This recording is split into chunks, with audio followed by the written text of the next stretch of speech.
Truth, faith, possibility and fiction. സത്യം, വിശ്വാസം, സംഭാവ്യത, സങ്കല്പം. നമ്മുടെ എല്ലാ അറിവുകളെയും ഇത്തരത്തിൽ 4ആയി വേർതിരിക്കാം.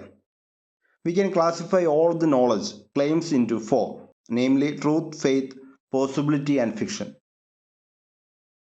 അതായത് നമുക്കറിയാവുന്ന ഒരു കാര്യം ഒന്നുകിൽ ഒരു ഫാക്റ്റ് അഥവാ സത്യമായിരിക്കും, അല്ലെങ്കിൽ എ മാറ്റർ ഓഫ് ഫെയ്ത്ത് അഥവാ ഒരു വിശ്വാസം ആയിരിക്കും. ഇവിടെ ഈ വിശ്വാസത്തിൻ്റെ പ്രത്യേകത വിശ്വസിക്കുന്ന കാര്യം സത്യമാണെന്ന് തന്നെയാണ് വിശ്വസിക്കപ്പെടുന്നത്. ഇനി അറിവിൻ്റെ മറ്റൊരു തലമാണ് സാധ്യത അഥവാ പോസിബിലിറ്റി. ഇവിടെ സാധ്യത എന്ന് പറഞ്ഞാൽ ഈ കാര്യം സത്യമാകാൻ സാധ്യതയുണ്ടെന്ന് വിശ്വസിക്കുന്നു എന്നതാണ്. അറിവിൻ്റെ അവസാന തലമാണ് അറിവൊരു സങ്കല്പ സൃഷ്ടിയായിരിക്കും അഥവാ ക്രിയേറ്റീവ് തോട്ട് എന്നത്, അല്ലെങ്കിൽ ഈ പറയുന്നതിലും സത്യമുണ്ടായിക്കൂടെ എന്ന സാധ്യതയാണ് ഇവിടെ കാണാനാവുക. നമുക്കൊരു ഉദാഹരണം നോക്കാം. മനുഷ്യൻ ചിന്തിക്കാൻ കഴിയുന്ന മൃഗമാണ് എന്നത് മനുഷ്യനെക്കുറിച്ചുള്ള ഒരു സത്യമാണ്, ഫാക്റ്റാണ്.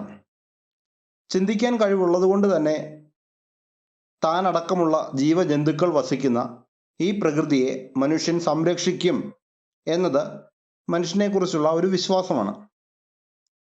ഇവിടെ മനുഷ്യൻ പ്രകൃതിയെ സംരക്ഷിക്കും എന്ന കാര്യം സത്യമാണെന്ന് തന്നെയാണ് വിശ്വസിക്കുന്നത്. ഇനി സംഭാവ്യത്തിലേക്ക് വരുമ്പോൾ പ്രകൃതിയെ മനുഷ്യൻ സംരക്ഷിക്കും എന്ന വിശ്വാസത്തിൽ നിന്ന് പ്രകൃതിയെ മനുഷ്യൻ സംരക്ഷിക്കുമായിരിക്കും എന്ന പ്രതീക്ഷയിലേക്കാണ് അത് പോകുന്നത്.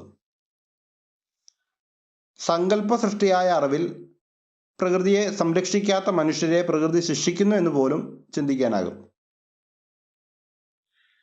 എന്നാൽ ഓർക്കുക, എല്ലാ അറിവുകളുടെയും അടിസ്ഥാനം ഏതെങ്കിലും ഒരു സത്യമായ അറിവാണ് അഥവാ ബോധ്യമാണ്.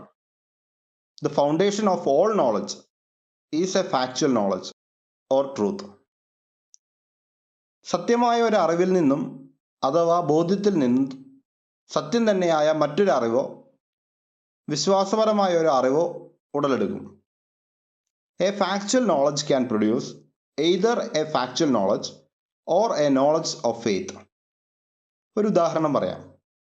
നമ്മളെക്കാൾ പ്രായമുള്ള ഒരു വ്യക്തിക്ക് ആ വ്യക്തി നമുക്ക് മുൻപ് ജനിച്ചതുകൊണ്ട് നമുക്കുള്ളതിൽ കൂടുതൽ ലോകപരിചയമുണ്ട് എന്ന ബോധ്യമാണ് അവർക്ക് കൂടുതൽ അറിവുണ്ട് എന്ന ബോധ്യത്തിലേക്ക് നമ്മെ നയിക്കുന്നത്. അവർക്ക് കൂടുതൽ അറിവുണ്ടെന്ന ബോധ്യമാണ് അവർക്ക് നമ്മെ പഠിപ്പിക്കാൻ കഴിയും എന്ന ബോധ്യത്തിലേക്ക് നമ്മെ നയിക്കുന്നത്. അതുപോലെ നമ്മെ പഠിപ്പിക്കുന്ന ഇത്തരത്തിലുള്ള മുതിർന്നവർ അഥവാ അധ്യാപകർ പറയുന്ന കാര്യങ്ങൾ ശരിയാണെന്ന ബോധ്യമാണ് അവർ പറയുന്ന കാര്യങ്ങൾ സത്യമാണെന്ന് ചിന്തിക്കാൻ നമ്മെ പ്രാപ്തരാക്കുന്നത്.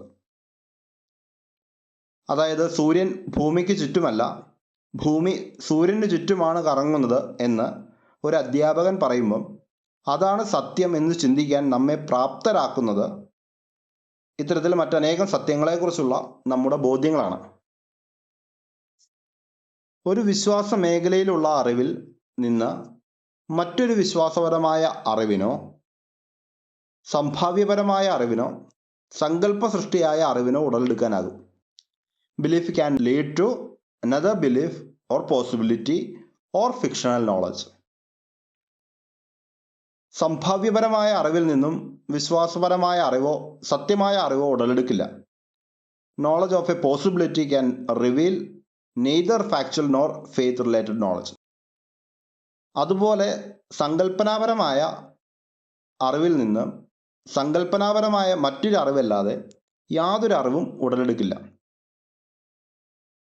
നമുക്ക് എവിടെയാണ് പ്രശ്നം പറ്റുന്നതെന്ന് ചോദിച്ചാൽ ഇത്തരത്തിൽ അറിവിനെ അടുക്കുന്ന തരത്തിൽ വരുന്ന പ്രശ്നമാണ്. നമുക്കറിയാവുന്ന ഏറ്റവും അടിസ്ഥാനപരമായ ഏറ്റവും ബേസിക് ആയ നോളജ് ക്ലെയിം അഥവാ ഫാക്റ്റ് എന്ന് പറയുന്നത് ഞാനൊരു വ്യക്തിയാകുന്നു എന്നുള്ളതാണ്. ആ അറിവിന് മുകളിലേക്കാണ് ഞാൻ ജനിച്ചു എന്ന factual knowledge. A thing came into being from absence. എൻ്റെ അമ്മയിൽ നിന്നാണ് ഞാൻ ജനിച്ചത്. A thing always has a reason and cause എന്നിങ്ങനെയുള്ള അറിവുകളെല്ലാം വരുന്നത്. എവറിത്തിങ് ഹാസ് എ കോസ് എന്ന ബോധ്യമാണ് ദൈവത്തെക്കുറിച്ചുള്ള ചിന്ത മനുഷ്യന് നൽകിയത്. അപ്പോൾ അവിടെ ചിലപ്പോൾ ഒരു സംശയം ഉണ്ടായേക്കാം, ദൈവചിന്ത നിരീശ്വരവാദികൾക്ക് ഇല്ലല്ലോ എന്നൊക്കെ. പക്ഷേ എവറിത്തിങ് ഹാസ് എ കോസ് എന്ന ചിന്ത നിരീശ്വരർക്കും ഉണ്ടല്ലോ. അവർ പറയുന്നത് പ്രപഞ്ചം അനന്തമായുള്ളതാണെന്നും അവിടെ ചില മാറ്റങ്ങൾ സംഭവിച്ചപ്പോഴാണ് നാം എല്ലാം ഉണ്ടായതെന്നുമാണ്. So there is a cause. അതുകൊണ്ട് തന്നെ അനന്തമായ എന്തോ ഉണ്ട് എന്ന ചിന്ത, അനന്തമായ എന്തോ ഒന്ന് എന്ന ചിന്ത എല്ലാവർക്കും ഉണ്ട്. സൃഷ്ടിക്കപ്പെടാത്ത ഒരു സൃഷ്ടാവ് അഥവാ ഒരു കാരണം, അത് ദൈവമാണെന്ന് ചില ആളുകൾ വിശ്വസിക്കുന്നു. അതായത് there is a causeless cause എന്ന ബോധ്യത്തിൽ നിന്ന് there is a God എന്ന വിശ്വാസം ഉണ്ടാകുന്നു. ഇത് വളരെ സ്വാഭാവികമായിട്ടുണ്ടാകുന്ന കാര്യമാണ്. അതുകൊണ്ട് തന്നെ ദൈവത്തെക്കുറിച്ച് നമ്മൾ പറയുന്ന കാര്യങ്ങളെല്ലാം ഒന്നുകിൽ വിശ്വാസപരമായ കാര്യങ്ങളായിരിക്കും, അല്ലെങ്കിൽ സംഭാവ്യപരമായ കാര്യങ്ങൾ, പോസിബിലിറ്റീസ്. അതും അല്ലെങ്കിൽ സങ്കല്പനാകരമായ കാര്യങ്ങൾ, ഫിക്ഷൻസ്.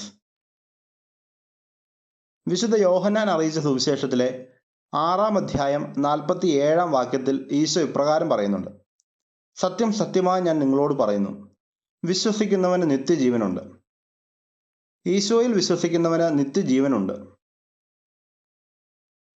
ദൈവമുണ്ടെന്ന വിശ്വാസം അനേകം വ്യക്തികൾക്കുണ്ട്, ദൈവം ഉണ്ടെന്നുള്ള വിശ്വാസം. എന്നാൽ ഈശോയാണ് ദൈവം എന്ന വിശ്വാസം ഉണ്ടോ എന്നതാണ് പ്രധാനം. അതാണ് ഫെയ്ത്ത്.